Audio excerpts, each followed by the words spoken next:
But in the end, the most important thing is, what's the purpose of your life? Why are you here? Everything on earth has a purpose, and you do too. That purpose provides an inner drive that once you tap into it can give your life immense fulfillment, that no matter what changes on the surface, this part of you does not change. It's the part you come back to, the part that guides you, the part that really makes you fulfilled. And that's your purpose, because all of a sudden, when you find out a friend's got cancer, or you turn around and you see that 35,000 people at IBM got laid off, or an entire industry disappeared overnight because a new one was created, it'll give you a way to find some good in virtually anything. Your purpose is available to you at any moment in your life, but you gotta know what it is. You know, when the goal's finally there, then he's gonna be happy. And I thought, no. You know, each moment we've got to be able to find some sense of meaning for our lives, something that is significant, something that is useful. And we all know this is not a new conversation. See, all of us in life have to have a reason to be here. If all you're doing out there is going out and trying to achieve goals, and then you achieve them, then I'm sure you've run into that trip-up wire that says, okay, I've achieved the goal, and now what? Right? You achieve the goal and your brain says, is this all there is? See, the purpose of a goal, as I've shared with you so many times, is not to achieve the goal. The purpose of the goal is what it makes of us as people, who we become. Ultimately, though, we have to have a sense that who we even have become has some kind of meaning. Without that, there's not a reason to live. There's not a reason to get up. There's not a reason to go out there and make it happen. What's really controlling this man's life is fear. When people say they're cynical or they're pessimistic, what they're really screaming out to you is, I'm scared out of my mind. I'm afraid to dream again. I'm afraid to think about what's possible. I'm afraid to really put myself on the line and say, I'm gonna go for something. I'm gonna stand for something. I'm gonna put myself on the line in a relationship or my business or my vision to make a difference in the world. Because you know what? Maybe at one time this person did that. Maybe they tried it several times and it didn't work and they got pain and pain and pain. Pretty soon they didn't want the pain, so they stopped dreaming. They stopped envisioning. They stopped coming up with meaning. Instead, they try to keep themselves away from the pain by saying, well, there's no meaning in it all anyway. But unfortunately, that gives you the ultimate pain because it gives you a life without meaning. And no one can live a life that's fulfilled without a sense of meaning. See, we've been put here for a reason. The question is why? And the answer, I think, is different for every one of us.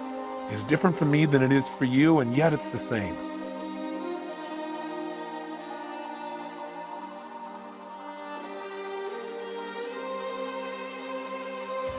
I'm really going to the essence of giving your life what you deserve, which is knowing that there are no mistakes, knowing that every little thing you do has a consequence. It can be a positive consequences if you choose it. The most powerful thing that has consequence in your life, though, is the thing we talk about so often, but I gotta say it again, and that is what's really ultimately shaping our lives are our decisions. The first decision is the decision about what to focus on. Where your focus goes is going to determine how you think, how you feel, what you do, ultimately what your life turns out like, what you're able to contribute. The bottom line is we must find an empowering focus out of any situation. The second decision that shapes our life and the meaning of our lives are the decisions that we make about what something means. Meaning is ultimately something we determine. That's the exciting part about it, and that's the scary part about it. And the third decision, of course, is what are you going to do when something happens? See, so much of the fear that we see in life comes from the fact that most of us don't feel like we're in control. We're running around trying to control all the events of our lives. And every single one of us is going to experience multiple situations in our life, no matter how skillful we are, where we cannot control the event, where it's just not something that we can control because we didn't initiate it. Anytime you're dealing with other people, this is going to happen. Anytime you're dealing with Mother Nature, this is going to happen. Most of us in life are so afraid something's going to happen that we can't control, and therefore we're going to get pain, that we try to avoid those things we can't control. We try to shape our lives, where we spend our time, who we spend our time with, what we do, by environments that we feel really comfortable in, where we feel like we're really in control of them. And what that does is it limits the shape and quality of our lives. We've got to be willing to put ourselves out there to discover what we're really capable of when we're put in environments when we don't know what to do, when we don't know what things mean, when we're not sure. It's in those environments that we grow the most. It's in those environments that we discover more of our true purpose as human beings. It's there that our character is shaped. You know, so many times we set goals or we have dreams or we have plans and we work our tail off and it doesn't come out the way we want. And a lot of people come out of those situations disillusioned or angry or resentful or frustrated. They look for someone to blame. But sometimes I really truly believe that not getting your goal is part of the design. It's part of the game plan, causing you to dig inside and discover more of yourself, to really begin to use your real capacity as a human being, those traits that are within you that only expand when they're challenged, when demands are made upon them.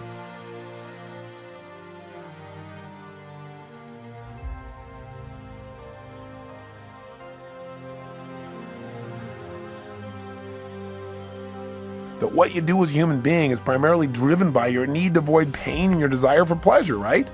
But see, all of us have learned through life that certain things mean more pain than others. And so some people are driven by their fear, right? To experience the emotion of fear is the most incredible, painful thing they could ever imagine, so they'll do anything to avoid being in a fearful situation. Other people are driven by their desire to feel the sense of adventure. Obviously, they make decisions differently. They focus on different things in life. They can walk in the same room as someone who lives in fear and they're going to notice different things. They're going to want to sit in a different place. They're going to want to try a different kind of vacation than someone who's trying to focus on how to be secure. What drives you? Are you driven by guilt? Are you driven by your past? When we use the word driven, the word drive, it really means to guide, to control, or to direct something.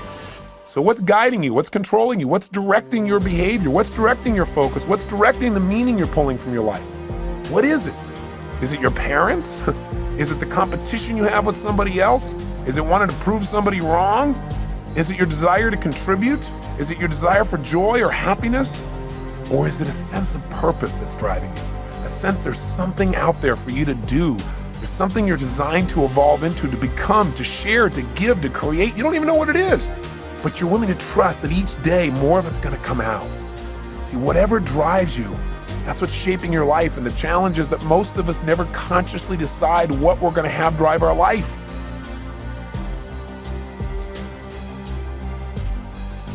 If you don't trust, if you don't have faith, then you instantly die internally.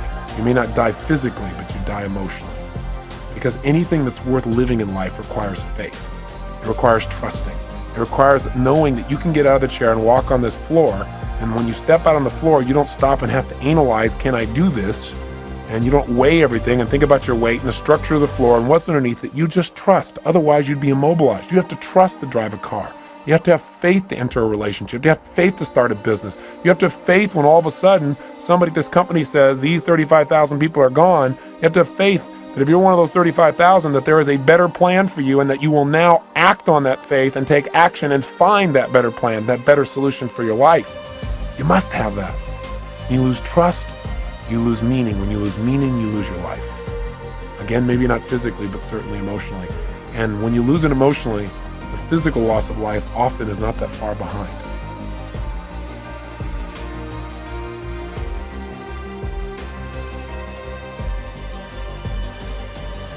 You gotta grow, you gotta expand, you gotta contribute. You gotta know that you're here for a purpose. There are no mistakes. There is a meaning. Even if you haven't found it yet, you must discover it. And you know what? For most people, they don't discover the meaning of their life until their life is over. What a sad place to be. Or until they have a life-threatening illness. Or until somebody very close to them that they love is about to leave them. You don't have to wait for the pain to discover the meaning. For most of us, the meaning that we want for our lives is here today, and it's preparing us for an even greater meaning in the future if we'll just use all of our life's experience, the pain and the pleasure, to become more.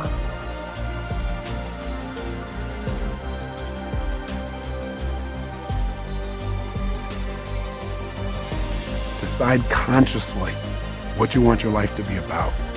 Decide consciously what's the purpose of your life. Something simple. Something you can live every single day. I think that when I look at people's lives and I see the people who are having so much difficulty, I think the number one reason why people fail to experience joy in life, experience life as a win, is not because their life isn't a win, because the win can be just reaching out and touching somebody around you. The win can be just telling somebody that you love them. The win can be taking care of your body, God's temple. The win can be stopping and feeling grateful. The win can be anywhere. You don't have to land on the moon to have the win, and you can enjoy landing on the moon too. How much better to enjoy the process? Because we're going to spend most of our life in process towards the achievement of goals.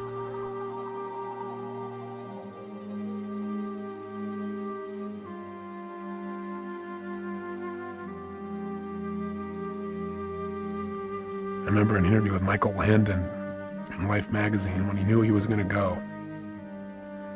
And he said, quote, "Somebody should tell us right at the start of our lives that we're dying, that we might live life to the limit, every minute of every day.